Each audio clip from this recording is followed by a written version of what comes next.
R has several built-in data sets, which are useful when you're learning R. If you want to see a list of all of the data sets currently available in R, you can just enter the data command, which I'm going to do now. I've already written this, so I can just execute it by selecting the line. And on the Mac, it's Command Enter. On a Windows machine, it would be Control R. Here are a list of a bunch of data sets. We're going to just look at one of them today. The one we're going to look at is called rock. If you want to see the elements in a data set, just type its name. These are unique names. And if I do this, hey, I get a big list of values. Probably too many to look at. If I scroll up and down, it looks like I have 48 rows, and it looks like I have 4 columns. Most of the built-in R data sets have a special structure. Let's use this command class. And it tells me that rock is a data frame.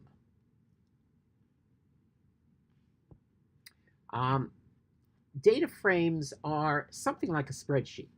Each column has a name, and each column has the same number of rows, if you look over here.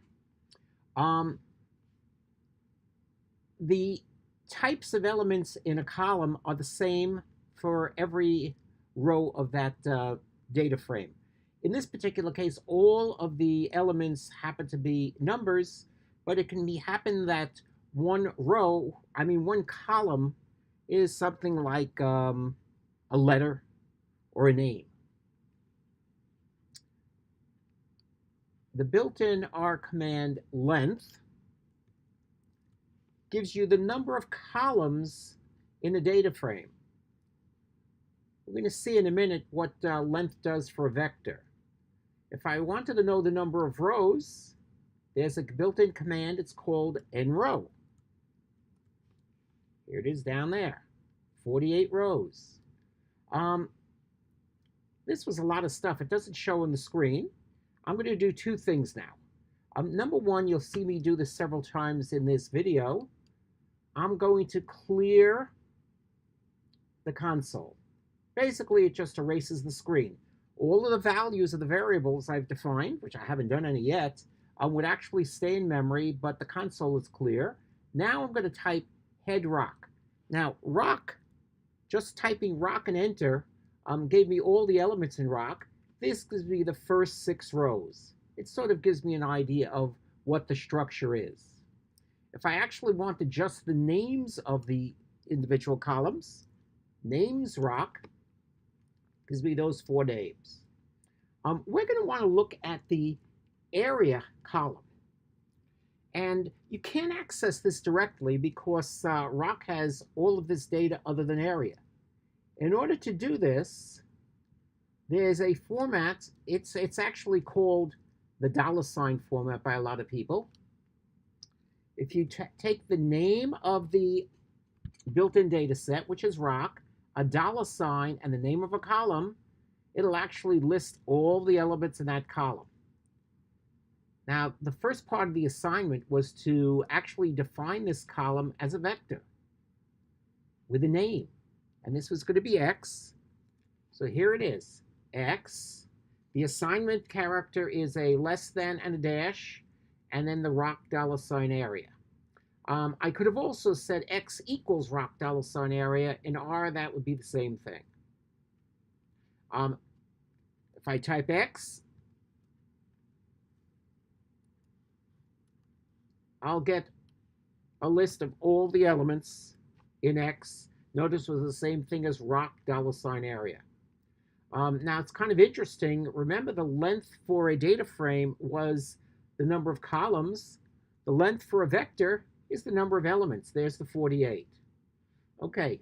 The next problem was to find the interquartile range. There's a built-in function, IQR of x. So once you have this x defined, everything you can do with an R vector, you can do with this x.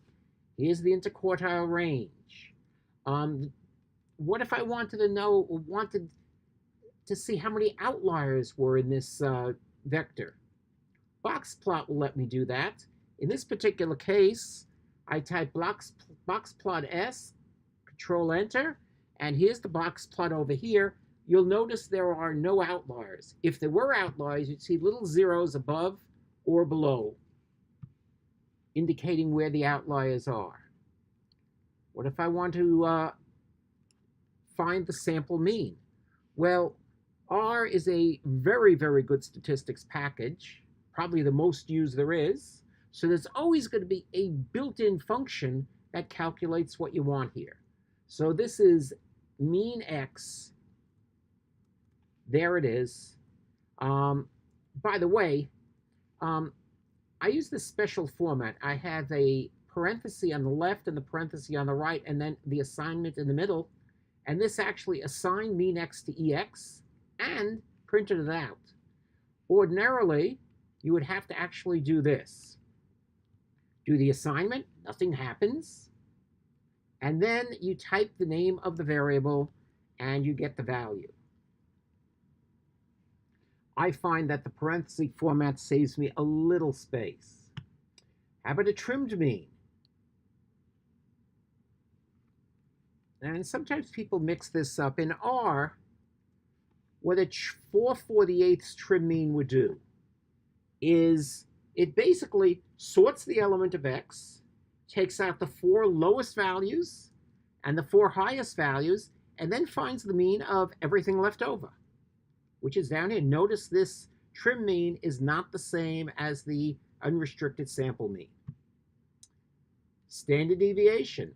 I could do an assignment also. Once again, statistics package. There's going to be a built-in function for the sample standard deviation. It's called STX, and here's my value.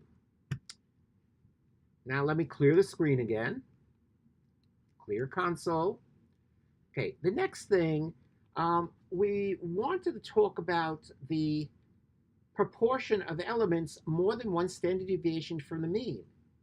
What does one standard deviation from the mean mean?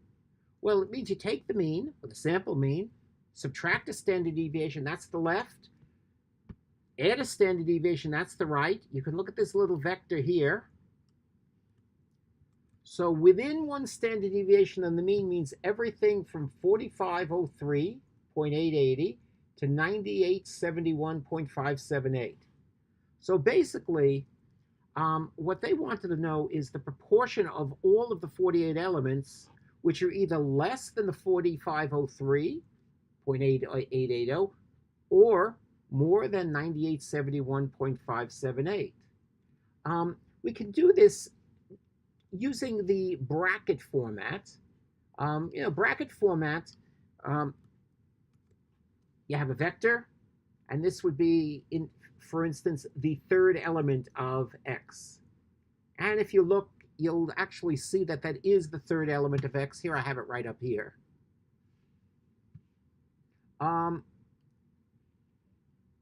Inside the bracket, you can also have a condition that will define what you want. Now, I'm defining something called X outside. Now notice, it's X, and then in the bracket, it says, hey, X is less than EX minus S, which is going to mean all the X's less than the 4503, or this vertical line means or to R, X is greater than the EX plus S, that's the 9871.578. If we actually wanted to see the elements here, there they are. But I didn't really want to list the elements. I actually wanted just the proportion of the total. Well, the length of X outside is the 13 elements. The length of X was the 48. So 13 divided by 48, 0.27 or 27%. Basically, 0.27 is the proportion of elements of the 48 more than one standard deviation from the mean. Next question says, find the range of X. Now the range is min x minus, it's max minus min, basically. So you take the maximum minus the minimum. Now, the statistics range is actually a number. In English, you might think of the range as one number, a smallest number and a largest. And R actually has a built-in command called range. And this is not the statistics definition of range. But you'll notice what it actually does.